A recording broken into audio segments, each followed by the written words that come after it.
السلام عليكم ورحمة الله وبركاته. بسم الله الرحمن الرحيم. الحمد لله رب العالمين والصلاة والسلام على رسول الله وعلى آله وصحبه ومواله.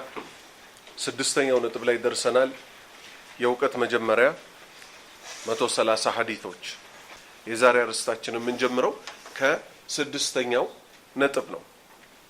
5 ነጥቦች አይተናል ባለፈው። ምን ብለናል? እነዚህ መግቢያ ናቸው። ማንም ሰው ቅርአት ከመቅራቱ በፊት ሊረዳቸው የሚገባ። አሁን ትሰማላችሁ ሰዎች እኮ ቁርአን አይቀበሉም፣ አንዳንዶች ደግሞ እኔ ይሄን ሐዲስ አልቀበሉም የሚሉ ሰዎች እኮ መተዋል ይባላል። ለዚህ ምንድነው ያደረጋቸው ስትሉ የሸሪዓው ምንጭ ሳያውቁ አረብኛውን ተማሩት። ከዛስ ሲፈልጉ አንዱን ቁርአን በፈለጉት ይፈስሩታል፣ ሲፈልጉ ሐዲሱን ከሆነ ነገር ላይ ያላትሙታል። ምንጩ ምንድነው? የሃይማኖቱ ምንጩን ስታቅ ፍሬንት ይዛል። እኛ የሰው ልጆች አላህ በሰጠን ጭንቅላት አምልኮ ፈጽሙ ብንባል ሁላችንም የተለያየ አምልኮ እንፈጽማለን አንፈጽምም? የተለያየ ነው የሚሆነው። አንድ አይነት በፍጹም ሊሆን አይችልም። ለምን? የሁላችንም አቅልና ግንዛቤ እኩል ነው እንዴ? አይደለም። ለዚህም ሲባል ሸሪዓ መጣና እናንተ መከተል የሚገባችሁ በቁርአን ያለውን የአላህ መልእክት በሐዲስ ላይ ያለውን የነብዩ ሰለላሁ ዐለይሂ ወሰለም አስተምሮ ነው ተብሎ ተነገረ። ስለዚህ ስድስተኛው ነጥባችን ትልቅ ነጥብ ነው። 5ቱን ነጥቦች በአግባብ ካወቅንና ከተገበርን በኋላ እሱ ምንድነው? ስድስተኛው ነጥብ የሸሪዓው ምንጮቹ አላህ እና መልእክተኛው ናቸው ሰለላሁ ዐለይሂ ወሰለም። አላህ ያዘዘው ትእዛዝ ቁርአን ላይ፣ ነብዩ ሰለላሁ ዐለይሂ ወሰለም ያዘዙት ትእዛዝ ሐዲስ ላይ ይገኛል። ስለዚህ የሸሪዓው ምንጭ ምን ሆነ ማለት ነው? አልቁርአን ወልሐዲስ። ቁርአን የማን ቃል ነው? የአላህ። ሐዲስ የነብዩ ሰለላሁ ዐለይሂ ወሰለም ንግግር፣ ተግባር፣ ሷሃባዎቻቸው ሲሰሩ አይተው ያረጋገጡት ነገር እዛ ውስጥ ነው ያለው አላለም? ጥሩ። እምነታችንን መያዝ ያለብን ከቁርአንና ከሐዲስ ነው። ይህንንም ስናደርግ ደግሞ የአረብ ልጅ ለምን አንሆንም? ቁርአንና ሐዲሱን በአረብኛ ብድግ አድርገን አንብበን በራሳችን መረዳት አንችልም? አላህ ምን ስላለ? የሷሃባዎችን መንገድ ተከተሉ ስላለ። ነብዩ ሰለላሁ ዐለይሂ ወሰለም ደግሞ ምን ስላሉ? ይሄው እዚህ ላይ ይመጣል። ሷሃባዎቼ እኮ ምርጥ ናቸው፣ ከነሱ በኋላ የመጡት ምርጥ ናቸው፣ ከነሱ በኋላ የመጡት ምርጥ ናቸው። ስለዚህ ማንን ተከተሉ ተባል? ሶስቱን መጀመሪያ ላይ የነበሩት የኢስላም ትውልዶች ግንዛቤያቸው ጤነኛው የነሱ ነው። አላህ ምን አለ? እነዛ ሙሃጂርና አንሷሮች እነሱ በተረዱት መንገድ ዲኑን ተረዱዋል። ስለዚህ ቁርአንና ሐዲስ በአረብኛ ነው የወረደው። አረብኛ የቻለ ሰው ብድግ ብሎ መጥቶ እኔ እኮ አረብኛ እስከቻልኩ ድረስ የቁርአንን መልእክት የሐዲስን መልእክት መረዳት እችላለሁ ማለት አይችልም። ቁርአንና ሐዲስን ሷሃባዎች በተረዱት መንገድ ብቻና ብቻ ነው ልንረዳ የሚገባው። ስለዚህ ስንጠቀልለው የሸሪዓ ምንጭ ምንና ምን ናቸው? ቁርአንና ሐዲስ። ቁርአንና ሐዲስን መረዳት የሚቻለው በማን መልክ ብቻ ነው? ሷሃባዎች በተረዱት፣ ከሷሃባዎች በኋላ የመጡት ታቢኢዎች፣ ከታቢኢዎች በኋላ የመጡት ማን? አትባኡ ታቢኢን። ባረከላሁ ፊኩም። ይህንን ሐዲስ ልብ እንበል። የትኛው? ይሄው እዚህ ፊት ለፊታችሁ ገጽ 5 ላይ ያለው ስለምን ስለሚናገር ዲን ማለት አይደለም። እኛ ስንት ዘመን ዘግይተን የመጣ ነው። አረብኛ መሰረታዊ የሃይማኖት ቋንቋችን ያልሆነው መሰረታዊ ቋንቋቸው የእናት አፍ መፍቻቸው የሚባለው አረብኛ የሆኑት ሷሃባዎች ራሱ ምን ይሉ ነበር? ላንብብላችሁ። ኢነ ወፍደ አብዱል ቀይስ፣ ኢነ ወፍደ አብዱል ቀይስ፣ የአብዱል ቀይስ ልኡካን ቡድኖች በመባል የሚታወቁ አሉ። ልኡካን ቡድን ማለት ምን ማለት ነው? ለምሳሌ እዚህ መድረሳ ላይ ስንት ተማሪ አለ? 40 ተማሪ ወይ 45 ተማሪ። ኳስ ለመጫወት እዛ ሜዳ ስትሄዱ ሚሊሻዎቹ ማን ናችሁ? ከየት ነው የመጣችሁት? ወኪላችሁ ማን ነው ቢባል 45ታችሁ ሜዳችሁ ነው የምታናገሩት?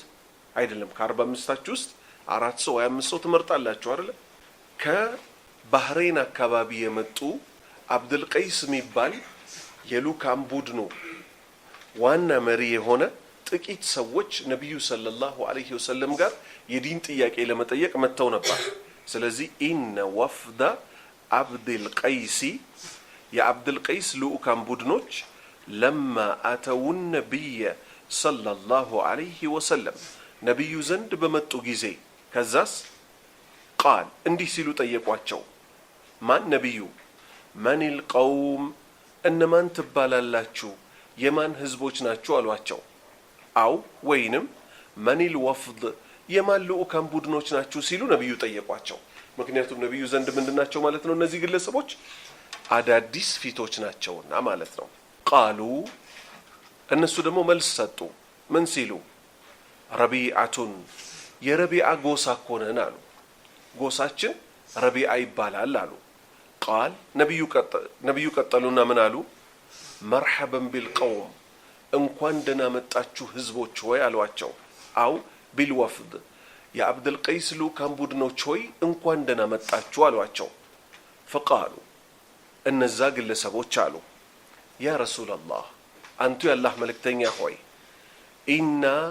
እኛ እኮ لا نستطيع አንችልም أن نأتيك እርሶ ዘንድ ልንመጣ ኢላ ሲቀር እንጂ في شهر الحرام ጦርነት በሌለባቸው በጥብቆቹ በአራቱ ጦርነት እርም በተደረገባቸው ወሮች እንጂ እርሶ ዘንድ እኮ ልንመጣ አንችልም ልድገምላችሁ እኛ እኮ لا نستطيع አንችልም أن نأتيك ወደ እርሶ መምጣት ኢላ ሲቀር እንጂ في شهر الحرام በእስልምና 12 ወሮች ውስጥ 12 ወሮች አሉ ከ12 ውስጥ አራቱ ምን ይባላሉ ጥብቅ ወሮች ይባላሉ ጦርነት ሊደረግባቸው ማይችሉ ይሄንን የመካ ሙሽሪኮች ራሱ የመካ አጋሪያን አውቀው ይኖሩበት ነበር በዛ ውስጥ ጦርነት አይፈጽሙም ነበር ወበይነና አሉ ማን እነዚህ የአብድ القيس ልኡካን ቡድኖች እሱ ይዟቸው የመጣው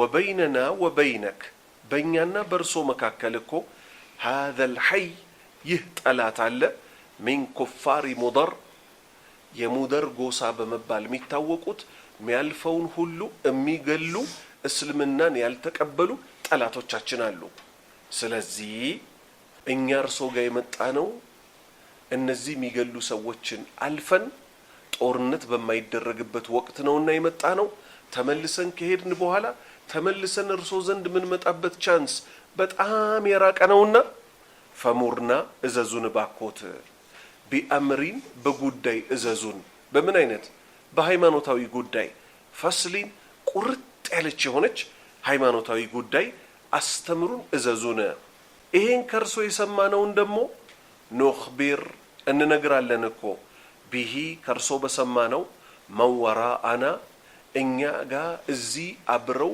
ያልመጡን የሆኑ ግን እዛው አገራችን ደግሞ ቁጭ ያሉ ህዝቦች አሉና የርሶ መልእክት ይዘን ለነርሱ እንድነግር ዘንድ ምን አድርጉልን ግልጽ ያለች ነገር ንገሩን አሏቸው እዛስ ወነድኹል ቢሂ አልጀና እርሶ የነገሩን ደግሞ ወይ የሚነግሩን መልእክት ጀነት የሚያስገባን የሆነ ከዚህ ምን ያዝ ይሄ ወደ አርስታችን ተመለስ ጀነት የሚገባበት መንገድ ማለት በቁርአንና በሐዲስ ያለ እንጂ ከዚህ ውጭ ሊሆን አይችልም ለዛ ነው ምንጫችን ምንድነው ያለው ቁርአንና ሐዲስ ነው ያለው فآمرهم ነብዩ እኮ አዘዟቸው ቢአርበዒን በአራት ነገር አዘዟቸው ነሃሁም ነብዩ ከለከሏቸው عن አርበዒን ከአራት ነገር ከለከሏቸው አመረሁም ነብዩ እኮ አዘዟቸው بالإيمان بالله بالله እንዲያምኑ وحده በብቸኝነት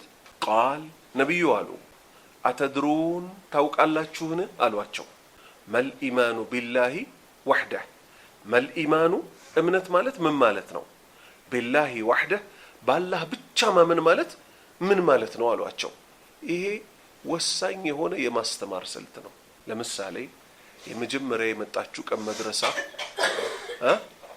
للتنوين إدغام وإقلاب وإخفاء بلو عند صورة كذا قتل إن أنت من دونه متلوت لمثالي بهيوتاچو إدغام من እንደሆነ ለመጀመሪያ ጊዜ ነው የሰማችሁት አስተማሪው ምን ማለት አለበት አተድሩን من إدغام ማለት ምን ማለት እንደሆነ ታውቃላችሁን ማለት አለበት የለበት አለበት ምን ከመሆኑ ጋር እናንተ የመጣችሁት ቁርአንን በተጅዊድ ተምሮ ሐፍዞ ለመሄድ ከመሆኑ ጋር እታች ወርዶ እያንዳንዷን ነገር አስተማሪ የሆነ ሰው ምን ያደርጋል?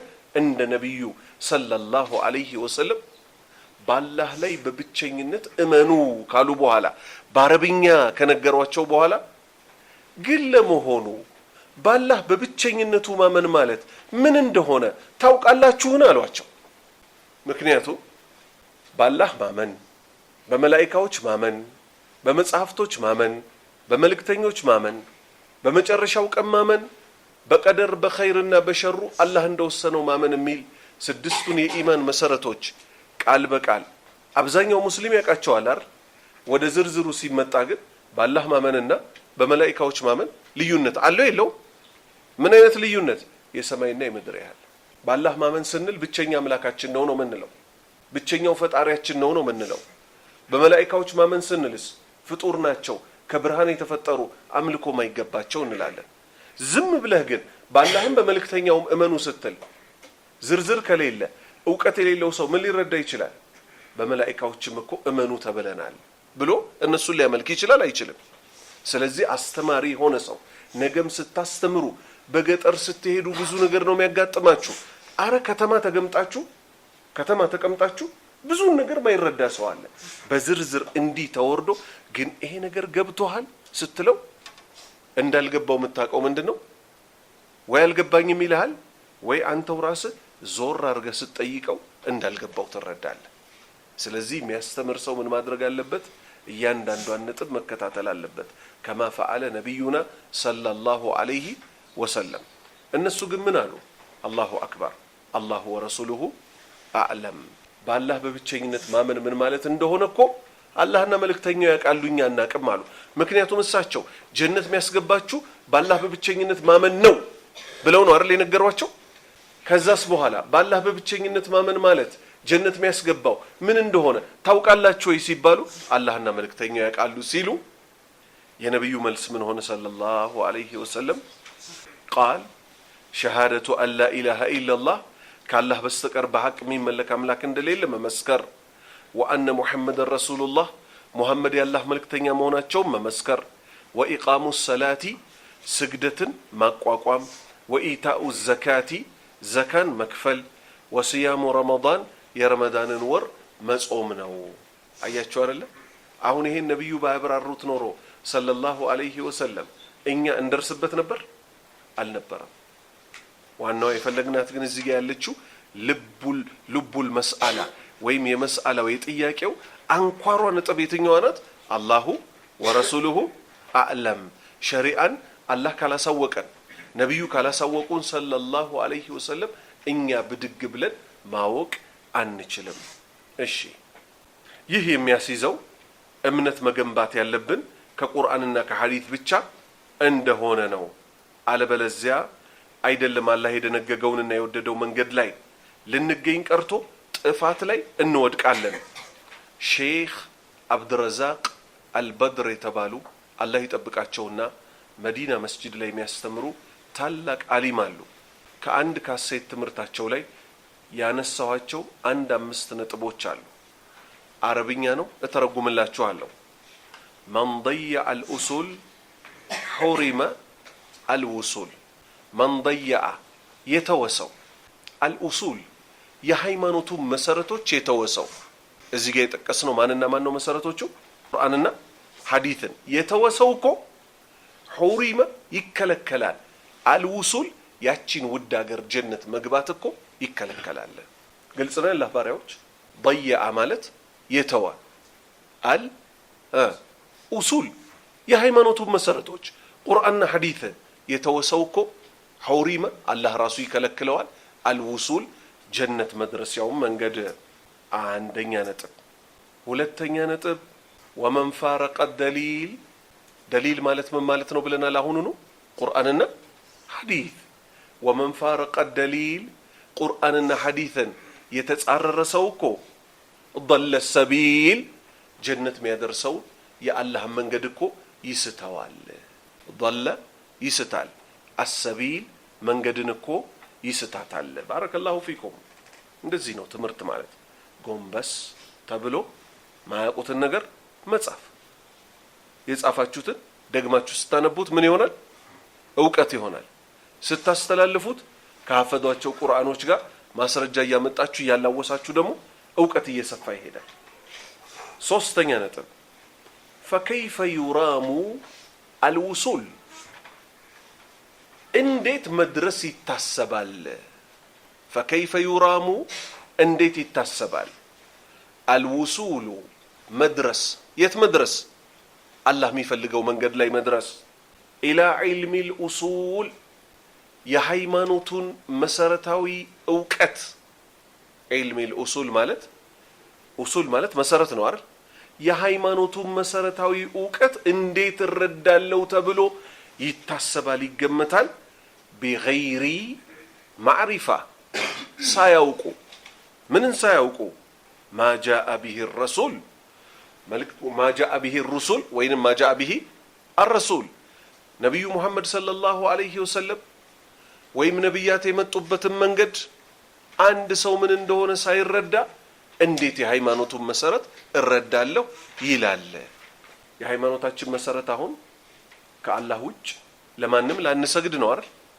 ዛሬ ሰዎች ግን የመሻኢኾች ዶሪህ ነው የነሱ ቀብር ነው ብለው ቀብሩ ላይ ሄደው ይደፋሉ ስለዚህ እንመለስ فكيف يرام الوصول مدرس እንዴት ይታሰባል ወዴት መድረስ الى علم الاصول የሃይማኖቱን መሰረቶች ዕውቀት አውቃለሁ ተብሎ እንዴት ይገመታል بغير معرفة ሳያውቅ አንድ ግለሰብ ما جاء به الرسول ነብዩ ሰለላሁ ዐለይሂ ወሰለም የመጡበትን የሳቸው መንገድ አንድ ሰው ሳይረዳ እንዴት የሃይማኖቱን መሰረት እረዳለሁ ብሎ ይሞግታል እንዴት ሊደርስ ይችላል የሃይማኖቱ መሰረታዊ ዕውቀት ላይ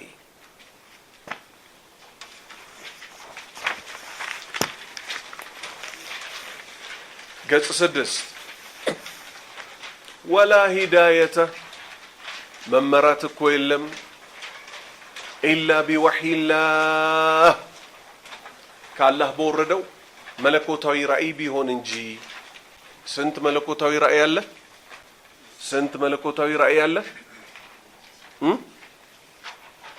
ድፈሩ መልሱ እንጂ ከተሳሳታችሁ እንመላለሳለን ስንት መለኮታዊ ራእይ አለ ሁለት ማንና ማን القرآن والحديث ተመለሰ ራሳቸው ምን አሉ ነብዩ ሰለላሁ ዐለይሂ ወሰለም ኡቲቱ القرآن ومثله معه ኡቲቱ ተሰጠሁኝ القرآن ቁርአንን ተሰጠው አሉ አንደኛው መለኮታዊ ራእይ ومثله አምሳያው معه ከሱ ጋር አብሮኮ ማንን ተሰጠሁኝ ሐዲሱ ራሱ ከማን የመጣ ነው ከአላህ Subhanahu Wa Ta'ala وما ينطق عن الهوى ነብዩ ሰለላሁ ዐለይሂ ወሰለም ከልብ ወለዳቸው እኮ አይደለም የሚናገሩት ኢን ሁወ ቢሆን እንጂ ኢላ ወህዩን መለኮታዊ ራእይ ቢሆን እንጂ ዩሃ ወደሳቸው የተወረደ ቀጠለና አላህ ምን አለ ወአንዘልና አውረድን ኢለይከ አንተ መልእክተኛችን ሆይ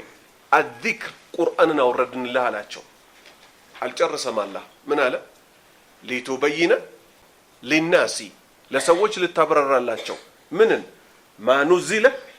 ማኑዚለ ኢለይሂም ወደነሱ የወረደላቸውን ቁርአን ልታብራራላቸው ስለዚህ ቁርአኑ ራሱ ምን ይፈልጋል ማብራሪያ ይፈልጋል የቁርአን ማብራሪያ ቁርአን ውስጥ ነው እንደ ያለው አይደለም ቁርአንማ ማብራሪያ ፈለገ ያ ማብራሪያ ምን ተባለ ሐዲስ ማላ የወረደው ታላቁ መልእክተኛ የነብያት ሁሉ መደምደሚያ ነብዩ ሰለላሁ ዐለይሂ ወሰለም ጋር የወረደው ስለዚህ ወላ ሂዳየተ የሰው ልጆች እኮ ሊመሩ አይችሉ ኢላ ቢወህይላህ ከአላህ በወረደው በቁርአንና በሐዲስ ብቻ ቢሆን እንጂ ከዛ ውጭ የሰው ልጆች መመሪያ የላቸውም እዚህ ድረስ ገብቷቸዋል ጥሩ ኢስላምን ቁርአንና ሐዲስን ሶስቱ ቀደምቶቹ ማን ሱሐባዎች ታቢዒዎች አትባኡ ታቢዒን በተረዱት መንገድ መረዳት ግድ ለመሆኑ ደግሞ ቅድም ስላነሳን ግድ ነው ብለናል አይደል የሚከተለውን የቁርአን ማስረጃ እስቲ እንየው الله من على قال تعالى كفّلوا الله سبحانه وتعالى عندي على والسابقون سابق مالت من مالتنا قداميوچو الأولون يمجمريوچو يزي أمة أمانيوچ والسابقون قدمتوچو الأولون يزي أمة يمجمريوچو أمانيوچ من المهاجرين إسلامن يبلاي لما درج سيلو ሃይማኖታቸውን ለመተግበር ሲሉ ከመካ ከተማ ወደ መዲና የተሰደዱት ሙሃጂር ማለት ስደተኛ ማለት ነው። አላህ ራሱ የዚህ ኡማ ቁንጮች አንደኞች አማኞች መሆናቸው መሰከረላቸው። እነሱ ላይ መሰለ የለም። ስለዚህ ወሳቢቁን ቀደምቶቹ አልአወሉን የመጀመሪያዎቹ ሚነል ሙሃጂሪን ከስደተኞች አንድ ወል እና ደግሞ الأنصار كدين رداتوش أنصار مالت يدين ردات مالت مهاجر مالت سدتنيا مالت يدين ردات انديت تبالو نبي صلى الله عليه وسلم أسرى سوستامت مكة وست ألمي بال مكرا درسباتشو كمكة واتقابلو طائف هيدو سوس لمنا ينكتقبلين استيد موزا لموكر بلو الزام تدبدبو متو كذا كمدينة كمتبالوا كود كتما ጥቂት ሰዎች ኡምራ ሊፈጽሙ በመጡበት የሳቸውን ዳዕዋ ሰምተው 7 ሰዎች እስልምናን ተቀበለው አገራቸው ገቡ። የት? መዲና። ለሰው ዳዕዋ ማድረግ ጀመሩ። መዲና ውስጥ ሰዎች መስለም ጀመሩ። መጀመሪያ መተው እስልምናን የተቀበሉት ቃል ተጋብተዋቸው ነው የሄዱት። አቀባ የሚባል ቦታ ላይ አቀበቱል ኡላ ተባለ። እዛ ቦታ ላይ የተደረገው የመጀመሪያው ቃል ኪዳን ማለት ነው። ለሁለተኛ ጊዜ አሁንም ቁጥራቸው በዛ አለና ተመልሰው መዲና ከመዲና ወደ መካ ሄዱና አሁንም በዛ ያሉ ሰዎች ከነብዩ ሰለላሁ ዐለይሂ ወሰለም ጋር ቃል ተጋቡ። ምን አሏቸው? ኑ ወደኛ አገር እስልምና እዚህ አልተመቾትም፣ እኛ አገር ላይ ኢስላም ይስፋፋል ብለው ሙስዓብ ኢብኑ ዑመይርን ረዲየላሁ ዐንሁ እሱንና አብደላህ ኢብኑ ኡሚ መክቱምን ይዘው ወደ መዲና ከተማ ሄዱ። ቁርአን እንዲያስተምሯቸው ቁርአን መማር ጀመሩ። ገና ሰቢሕ እስመ ረቢከል አዕላ ላይ ሳይደርሱ ታላቁ መልእክተኛ ሰለላሁ ዐለይሂ ወሰለም አገር ተመቻችቶ ጠበቃቸው። በእያንዳንዱ ሰው ቤት አንዳንድ ሙስሊም እስኪገኝ ድረስ። ከዛ ነብዩ ሷሃባዎቻቸውን ቀድመው ወደ ስደት ላኩ። መጨረሻ ላይ እሳቸውና አቡበክር ወጡ። ስለዚህ የመዲና ሰዎች ምን ተባሉ? አንሷር رداتوش مانن دين الله يا الله دين ورسوله ملك تنيون والمؤمنون مهاجروچون بيت يللاچو يردوت ሁለቱን አላህ አንድ ላይ ያረገና ቶፕ ክላስ አስቀመጣቸው። ሷሃባዎች ስለሆኑ ሷሃባ ማለት ምን ማለት ነው ብለናል? በነብዩ ያመነ ያያቸው በዛው እምነት ላይ የሞተ። ስለዚህ አላህ ምን አለ? ወሳቢቁን ቀደምቶቹ الأولون يمجمريوቹ من المهاجرين كسدتنياوچ والأنصار كدين رداتوچ يمدينة سوچ والذين اتبعوهم اسك قيامة درس ግን የሚመጡት አለ ከነሱ በኋላ የመጡት ግን አለ ሙሃጂርና አንሷሮችን የተከተሉ አለ። ስለዚህ ከዚህ ምን ሸርጥ ያዝም ማለት ነው? አንድ አማኝ ይባል ዘንድ ከዚህ በኋላ የመጡትን ደግሞ የውዳሴ ቃሎች ያገኝ ዘንድ ሙሃጂርና አንሷሮች ባመኑበት ሊያምን አንድ፣ የሰሩትን ሊሰራ ሁለት፣ የተውትን ሊተው ሶስት። ይሄው እንሂድበት። ወለዲነ እነዚያ ኢተባዑሁም የተከተሏቸው እነሱ ላይ መስፈርት አስቀምጧል። ሙሃጂርና አንሷር ሲል ሙሃጂር መሆናቸው ራሱ የተሟላ መስፈርት ነው። ለዲን ሲሉ ሀብት ንብረት ጥለው መሄዳቸው። አንሷር እንግዳ ተቀባዮቹ ሲል ከዚህ በላይ መስፈርት አለ? የለም። ገቡ። ከነሱ በኋላ የሚመጡትን ግን ምን መስፈርት አስቀመጠ? ወለዲነ ተባዑሁም እነሱን የተከተሏቸው ሙሃጂርና አንሷሮችን በኢህሳኒን በበጎ የተከተሏቸው እነሱ ባመኑበት ያመኑ የሰሩትን የሰሩ የተውትን የተው ረዲየላሁ አላህ እኮ ወደዋል አንሁም ከነሱ ወደዋል። እነሱን ያለ መስፈርት ከነሱ በኋላ እስከ ቂያማ ድረስ ምን መጣውን በምን አለ? በመስፈርት። መስፈርቱ ምንድነው? እነሱን መከተል። ወረዱ እነሱም እኮ ወደዋል አንሁ አላህ የሰጣቸውን የለገሳቸውን ወአዐደ ለሁም አላህ እኮ ለነሱ አዘጋጅቶላቸዋል ጀናቲን ጀነት አዘጋጅቶላቸዋል ተጅሪ እቺ ጀነት ደግሞ እኮ ይፈስባታል በምኗ ከስሮቿ ተህተሃ ከስሮቿ ከጀነት ስር አልአንሃር ወንዞች ይፈሱባታል ስንት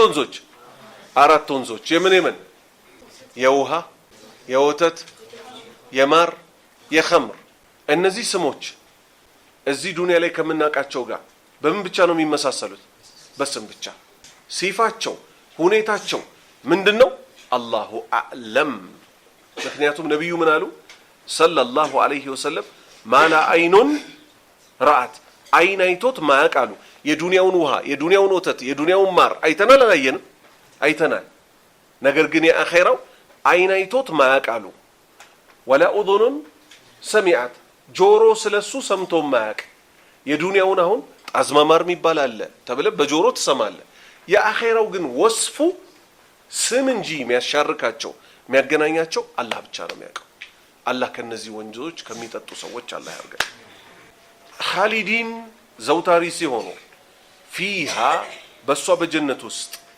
አባደን ዘውተር ከተገባ ማይወጣባት ሀገር ማናት ጀነት አላህ ከጀነት ሰዎች ያደርጋል ذلك ይህ እኮ የተጠቀሰው ምን ባላህ መወደድ ጀነት ስር ያሉ መጠጦችን መጠጣት እኮ አልፈውዝ እድል እኮ ነው አልዓዚም ታላቅ የተባለ እድል እኮ ነው ሁለተኛ አንቀጽ ቃለ ተዓላ ከፍ ያለው አላህ Subhanahu Wa Ta'ala ምን አለ ሱሐባዎች ያመኑበትን እምነት ደግሞ ተጻሮ መገኘት እነሱ ያልሰሩትን ለመስራት መሞከር ለውርደት እንደሚዳርግ አላህ እንዲህ ሲል ጠቀሰ ወመን ይሻቂቅ الرسول መልእክተኛው ነብዩ ሙሐመድን ሰለላሁ ዐለይሂ ወሰለም የሚጻረር ግለሰብ ሻቅ ማለት ሚጻረር ሚን ባዕዲ በኋላ ማ ተበየነ ለሁ ለሱ ግልጽ ከሆነለት በኋላ ምን አልሁዳ ቅኑ መንገድ ነብዩ ያሉበት አይ እንመለስ ወደ አንቀጹ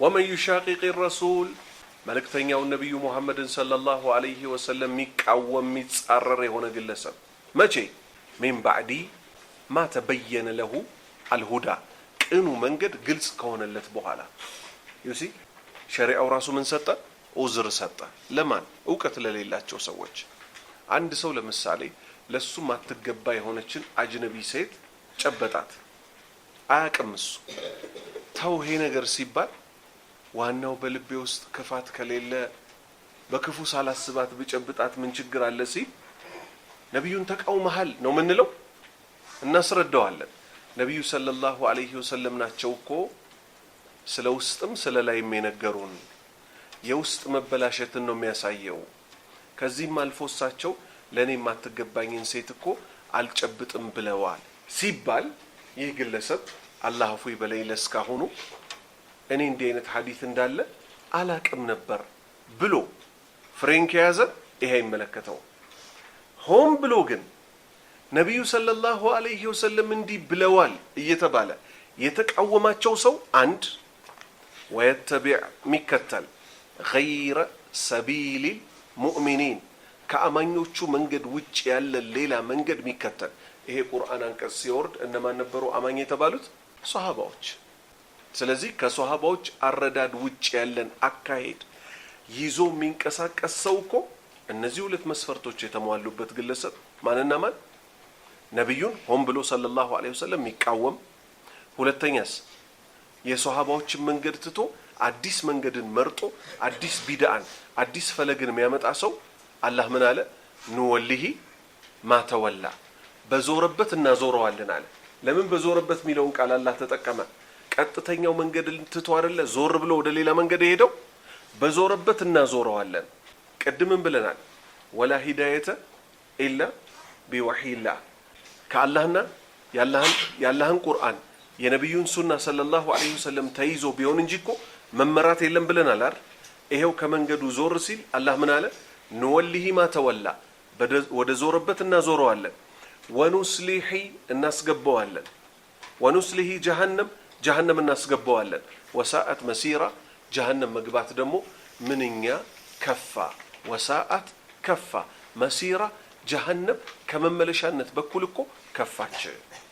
ጥሩ ነቢዩ ሰለላሁ ዐለይሂ ወሰለም ሶሃባዎችን፣ ታቢዒዎችን፣ አትባኡ ታቢዒንን አስመልክቶ ምን አሉ? አን አብድላህ ረዲየላሁ ዐንሁ ከአብደላህ ተይዞ አላህ መልካም ስራውን ይውደድለትና አን ነቢይ ሰለላሁ ዐለይሂ ወሰለም የአላህ ነቢይ የአላህ ሰላትና ሰላም በእርሳቸው ላይ ይሁንና ቃል እንዲህ አሉ። ኸይሩ ናሲ ኸይር ምን ነው የሚያስይዘው? ኸይር ጥሩን ወይስ በላጭ? በላጭ። ኸይሩ ናሲ ከሰዎች ሁሉ እኮ በላጭ የሚባሉት አሉ ምስክርነት ሰጪው ማን ናቸው? ነቢዩ ሰለላሁ ዐለይሂ ወሰለም። ከእሳቸው ውጭ መስካሪ ያለ የለም። ኸይሩ ናሲ ከሰዎች ሁሉ እኮ ምርጥ የሚባሉት በእምነታቸው በሁለመናቸው ቀርኒ በኔ ዘመን ያሉት ናቸው። ቀርን ማለት ምንድነው? በኔ ክፍለ ዘመን እየኖሩ ያሉት ናቸው።